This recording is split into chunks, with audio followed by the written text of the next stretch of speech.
Robotics, drones, 3D printing, సరికొత్త ఆలోచనలు, నూతన ఆవిష్కరణలు. 44 సంవత్సరాలుగా Don Bosco school affiliated to CBSE new Delhi, Guru Nanak road, Vijayawada. Admissions కోసం సంప్రదించండి. నమస్తే, వెల్కమ్ టు విజిల్. 5 ఏళ్ల తరువాత మద్రాస్ హైకోర్టు ఇచ్చిన తీర్పు ఇప్పుడు సంచలనం సృష్టిస్తోంది. కరోనా సమయంలో నిబంధనలు ఉల్లంఘించి మొబైల్ దుకాణం తెరిచారని తండ్రి కొడుకులను తమిళనాడు పోలీసులు అరెస్ట్ చేశారు. అనంతరం వారిని పోలీస్ స్టేషన్లోనే ఉంచి రాత్రంతా చిత్రహింసలకు గురిచేయడంతో తీవ్ర గాయాలతో ఆ ఇద్దరూ చనిపోయారు. ఈ ఘటనపై తమిళనాడుతో పాటు దేశవ్యాప్తంగా తీవ్ర ఆగ్రహం వ్యక్తమైంది. తండ్రిని అరెస్ట్ చేసిన విషయం తెలుసుకుని కొడుకు పోలీస్ స్టేషన్కు వెళ్లగా అతన్ని కూడా పోలీసులు అరెస్ట్ చేసి సెల్లో వేసి తీవ్రంగా కొట్టారు. తమిళనాడుకు చెందిన తండ్రి కొడుకుల లాకప్ డెత్ కేసులో మదురై కోర్టు సంచలన తీర్పు వెలువరించింది. 2020 నాటి ఈ కేసులో 9 మంది పోలీసులకు మదురై జిల్లా కోర్టు సోమవారం ఉరిశిక్ష విధించింది. అత్యంత క్రూరత్వం, అధికార దుర్వినియోగంతో కూడిన అరుదైన వాటిల్లోకెల్లా అరుదైన నేరంగా ధర్మాసనం వ్యాఖ్యానించింది. తమిళనాడులోని సాతంకుళానికి చెందిన వ్యాపారి జయరాజ్, అతడి కుమారుడు బెన్నిక్స్ పోలీసుల కస్టడీలో ఉండగా చనిపోయారు. లాకప్లో పోలీసులు చిత్రహింసలకు గురిచేయడం వల్లే ఈ ఇద్దరు ప్రాణాలు కోల్పోయినట్లు నిర్ధారించింది కోర్టు. 6 సంవత్సరాల పాటు కొనసాగిన విచారణలో తొలుత అడిషనల్ జిల్లా సెషన్స్ జడ్జ్ ముతుకుమారన్ 9 మంది పోలీసులను దోషులుగా నిర్ధారించారు.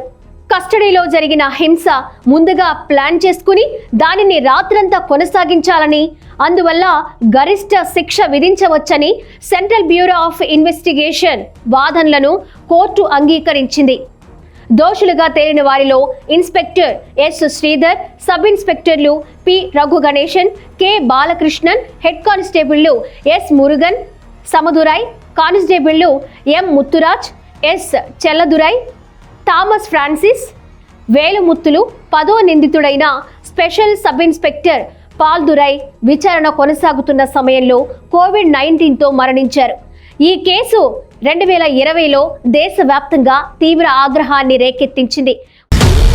Don Bosco CBSE School, Guru Nanak Road, Vijayawada. For the first time in Vijayawada, robotics, AI, drone making, 3D printing introduced in the school curriculum. For admissions, contact 8125265651. COVID-19 lockdown నిబంధనలను ఉల్లంఘించి తమ mobile shop తెరిచారనే ఆరోపణలపై Jayaraj, బెన్నిక్స్లను 2020 June 19న arrest చేశారు.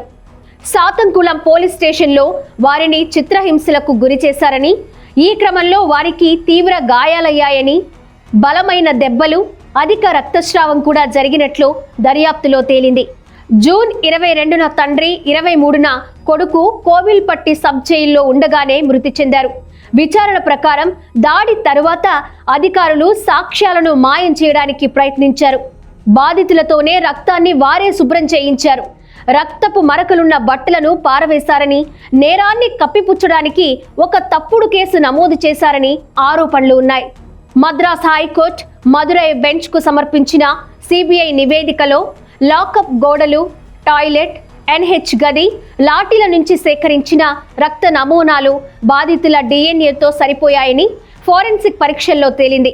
June 19న రాత్రి 7:30 ప్రాంతంలో కామరాజన్ చౌక్ వద్ద జయరాజ్ను అదుపులోకి తీసుకున్నారని, తన తండ్రిని నిర్బంధించారని తెలుసుకున్న బెన్నిక్స్ స్టేషన్కు వచ్చాడని నివేదికలో పేర్కొన్నారు. తన తండ్రిని పోలీసులు కొట్టడంతో బెన్నిక్స్ పోలీసులను ప్రశ్నించడంతో దీంతో అతన్ని కూడా అరెస్ట్ చేసి టార్చర్ చేశారు.